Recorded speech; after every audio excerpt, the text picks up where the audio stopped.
आप सभी लोगों को ये बात भली भांति पता है कि युवाणी के इस मंच से हमने हमेशा यही प्रयास किया है कि आप सभी श्रोताओं तक ऐसी जानकारी पहुँचे जो आपको और आपके आप्तजनों के लिए हितकारी रहे।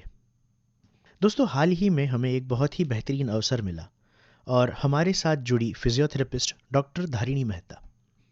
जब हम फिजियोथेरेपी की बात करते हैं तो आम तौर पर तभी जिक्र होता है जब हम में से किसी का या किसी एक्सीडेंट में या फिर किसी बीमारी की वजह से हमें कोई दिक्कत आई हो और हम ढंग से चल फिर ना पा रहे हो।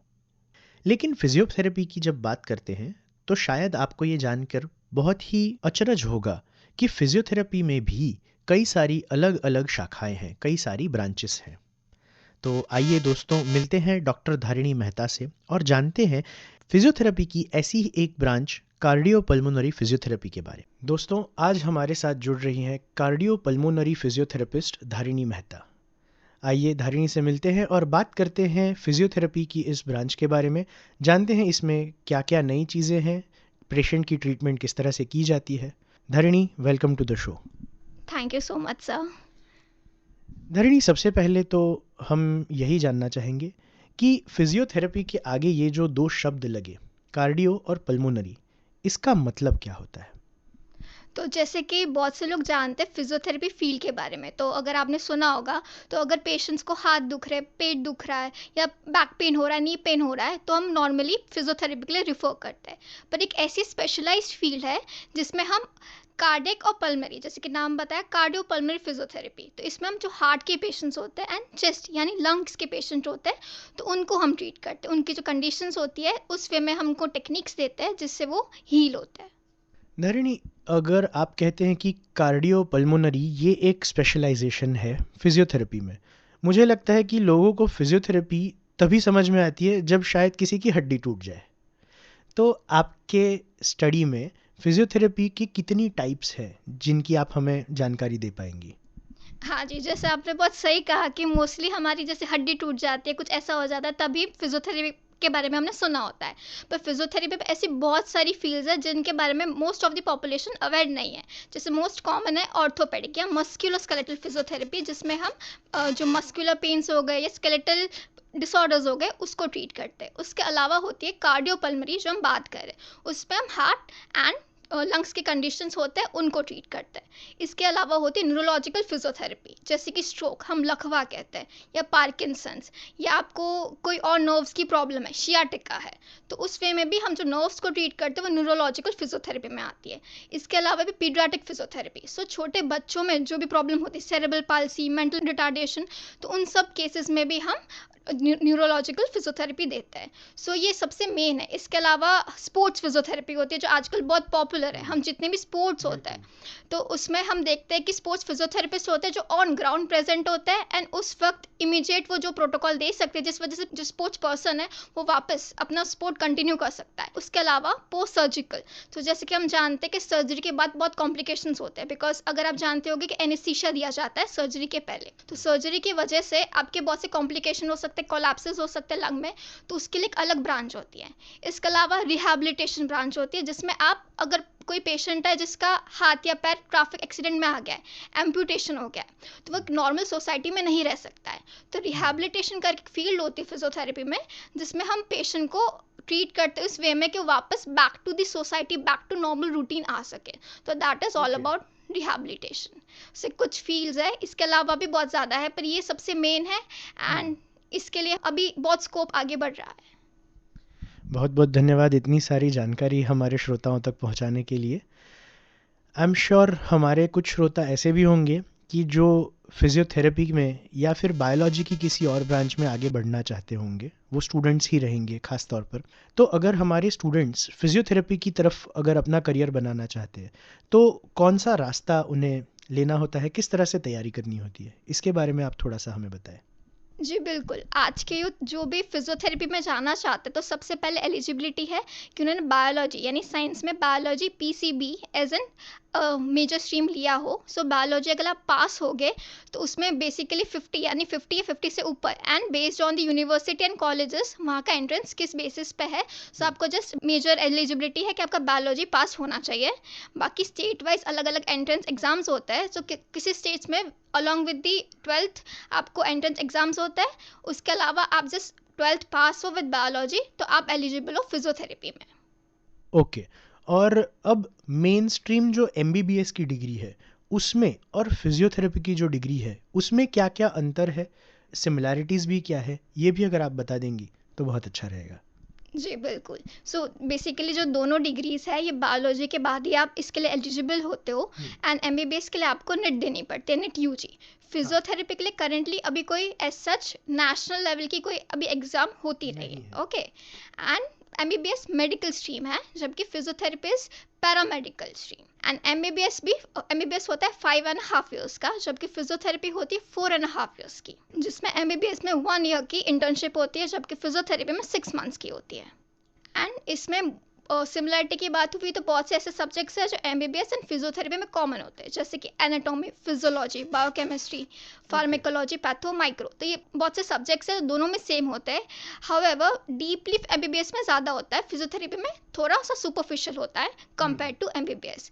पर क्योंकि हम ये दोनों स्ट्रीम्स एलोपैथी की है, सो आपको बेसिकली हर एक सब्जेक्ट के बारे में क्लियर होना पड़ता है, जैसे रेडियोलॉजी, ईएनटी, सर्जरी, ये सब हम भी पढ़ते हैं बिकॉज हमें फ्यूचर में जाके इन्हीं पेशेंट्स को ट्रीट करना है।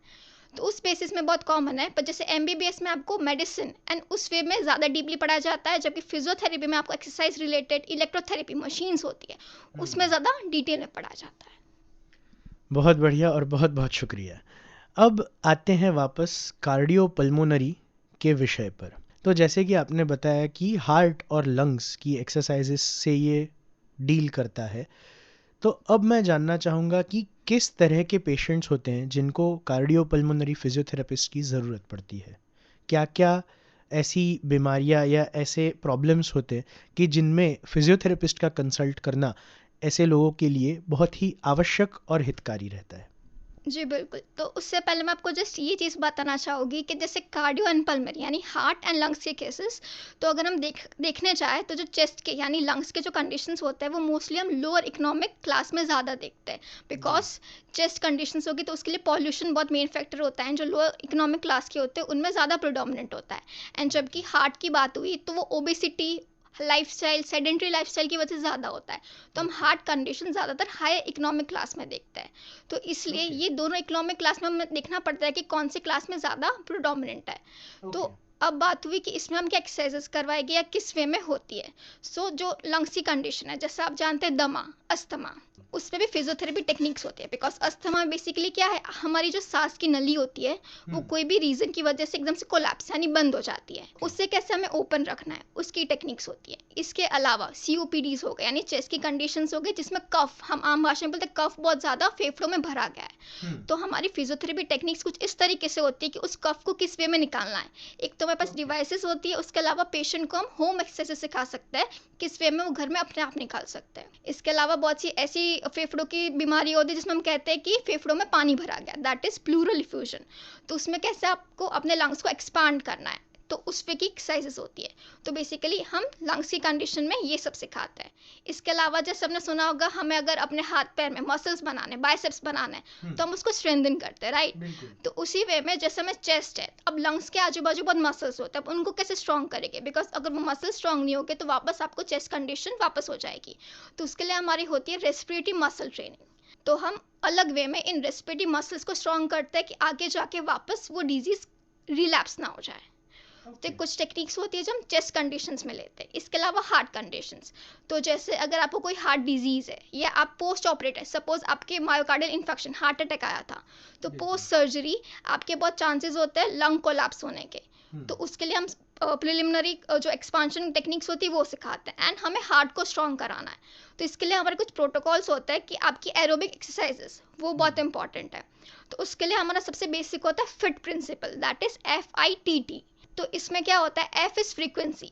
सो हम पेशेंट के हार्ट का जो स्टेटस है उसे देख के कितनी फ्रीक्वेंसी में एक्सरसाइज करवानी है, 2 बार, 3 बार, 5 बार, वो देखते हैं। सेकेंड इज आईज इंटेंसिटी, कितनी इंटेंस होनी चाहिए, स्टार्टिंग में 10 मिनट्स, देन 15, 45 मिनट्स, उस वे में।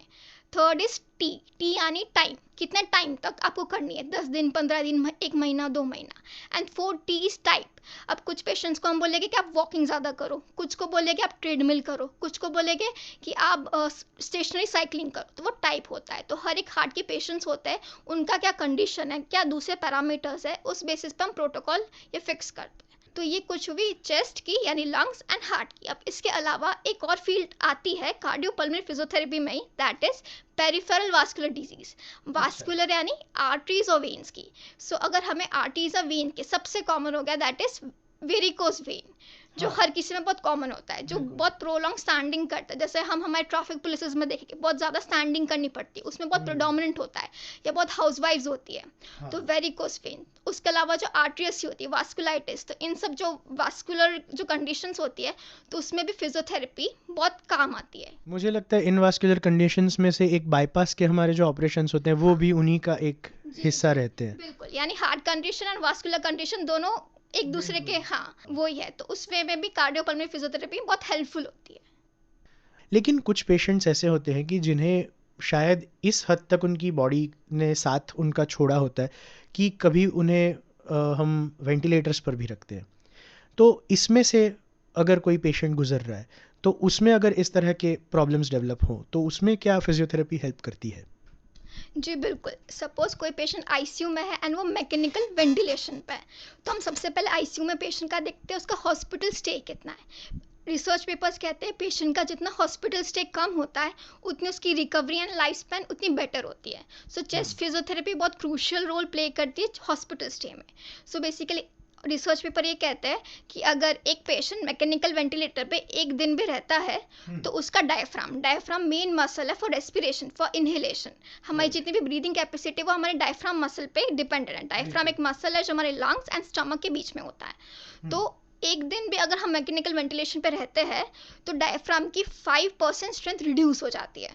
तो अगर पेशेंट को डे 1 से ही डायफ्राम को स्टिमुलेशन ना मिले यानी चेस्ट फिजियोथेरेपी ना मिले तो उसका हॉस्पिटल स्टे बढ़ जाएगा एंड उसके चांसेस ऑफ रिकवरी बहुत घट जाते हैं।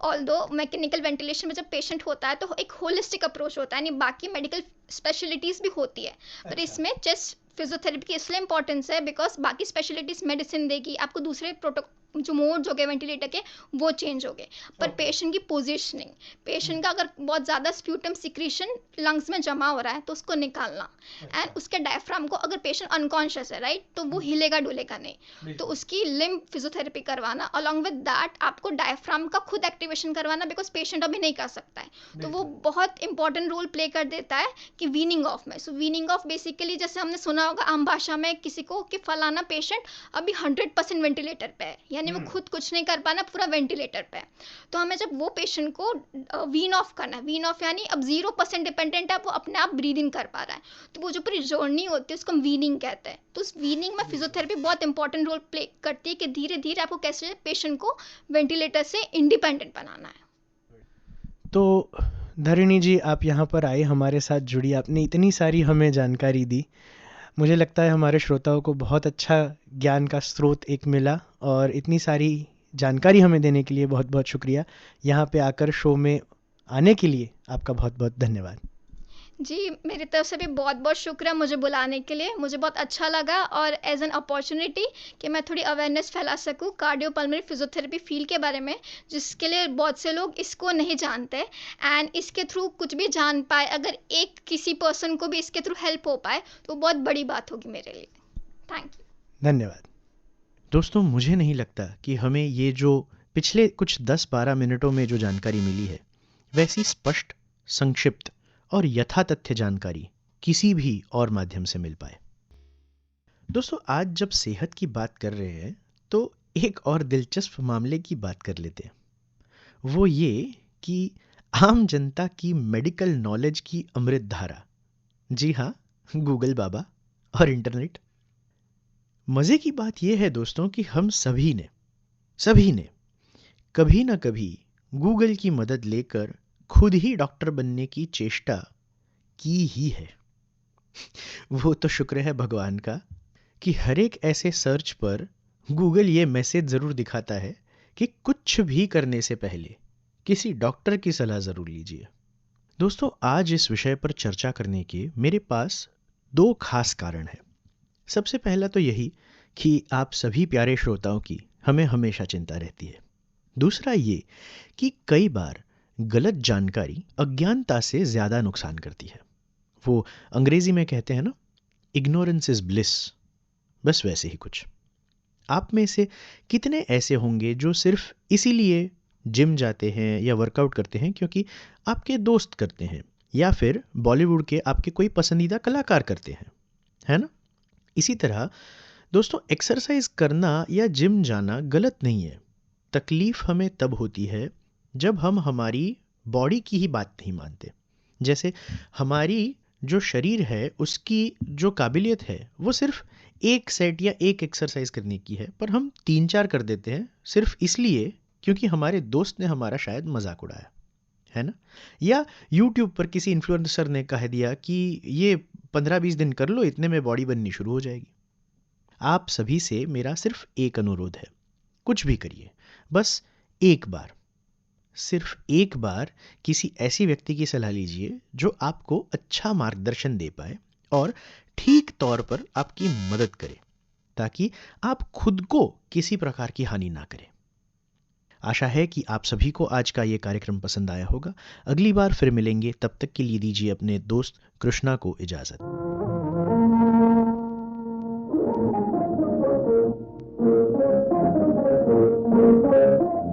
ये आकाशवाणी का अहमदाबाद वडोदरा केंद्र है। आप सुन रहे थे युवा मित्रों के लिए विशेष कार्यक्रम युवावाणी।